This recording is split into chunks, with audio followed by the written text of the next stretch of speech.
मैं कुलदीप आपका आपके परिवार राजस्थान पुलिस पाठशाला में हार्दिक स्वागत करता हूँ, हार्दिक अभिनंदन करता हूँ। कैसे हैं आप सब मैं उम्मीद करता हूँ आप सब अच्छी तैयारी कर रहे होंगे और सब अच्छे होंगे। तो आज का हमारा विषय रहने वाला है कि ओएमआर को कैसे भरे, ओवरथिंकिंग कैसे बचे और आपको आए हुए प्रश्न गलत हो रहे हैं तो उनका समाधान कैसे करें। तो आइए वीडियो की शुरुआत करते हैं। तो सबसे पहले मैं ओएमआर का बता दूं, मैंने कैसे ओएमआर का जो अटेम्प्ट किया था, कैसे ओएमआर को भरा था, तो इसके बारे में हम चर्चा करने वाले हैं।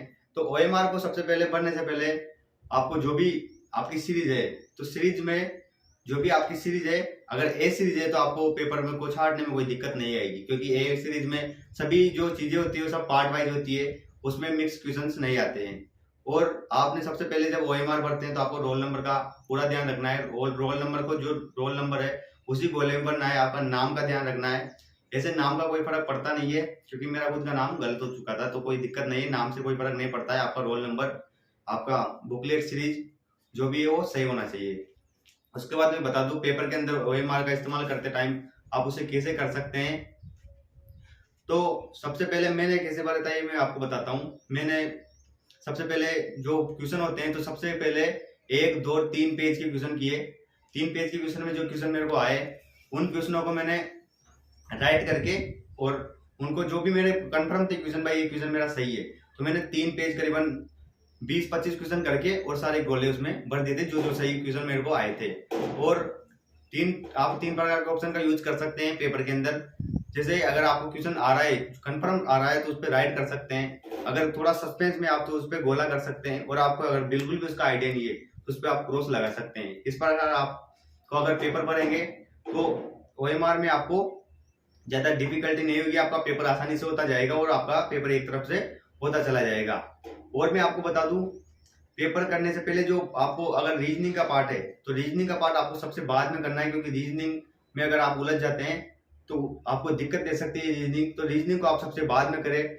उससे पहले आप जो भी कंप्यूटर है, कंप्यूटर आप इसको सबको सीरीज से कर सकते हैं, क्योंकि कंप्यूटर में ज्यादा टाइम टेकिंग क्वेश्चन नहीं आते, सब थ्योरिकल बेस्ड क्वेश्चन आते हैं आपके पास। और यदि इसमें कोई भी आता है अगर क्वेश्चन बेस्ड टाइप जो आपको लगता है भाई ये टाइम खा सकता है, तो उसको आप बाद के लिए रिव्यू करके गोला के लिए छोड़ सकते हैं। उसके बाद में आपको बता दूं, आपको आए हुए क्वेश्चन कैसे गलत हो जाते हैं आपके, तो ये सब होता है ओवर थिंकिंग की वजह से।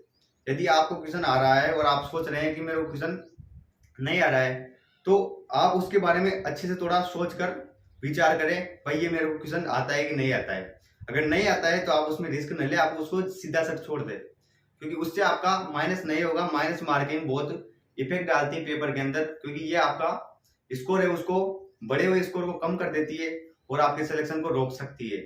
ओवर थिंकिंग का मतलब मैं बताऊं आपको, कि आपको जैसे मेरे साथ हुआ था एक क्वेश्चन कि निम्न में से असंगत छांटिए। तो 4 ऑप्शन थे मेरे पास, पत्ता गोभी, फूल गोभी, सूरजमुखी और आलू, ये 4 ऑप्शन थे। तो मैंने ओवर थिंकिंग के चक्कर में पहले मैंने सोचा सूरजमुखी भर देते हैं, फिर मैं सोचा आलू भर देते हैं, क्योंकि सूरजमुखी के भी सही है उसमें और आलू भी सही है, क्योंकि ऑप्शन दोनों सही है, पर बोर्ड जो मानता है अपने को वही मानना पड़ेगा।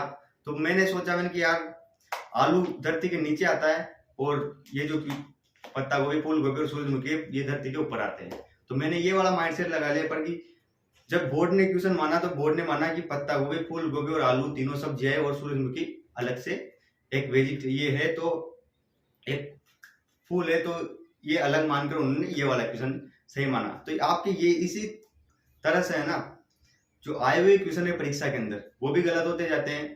तो ये क्या सभी के साथ होते हैं। एक आपको पेपर में बैठने के बाद घबराहट नहीं होनी चाहिए, क्योंकि घबराहट सबको होती है, ये हमें खुद भी हुई थी। तो कॉन्फिडेंस रहना है कि भाई मेरा सिलेक्शन हुआ होगा क्यों नहीं होगा।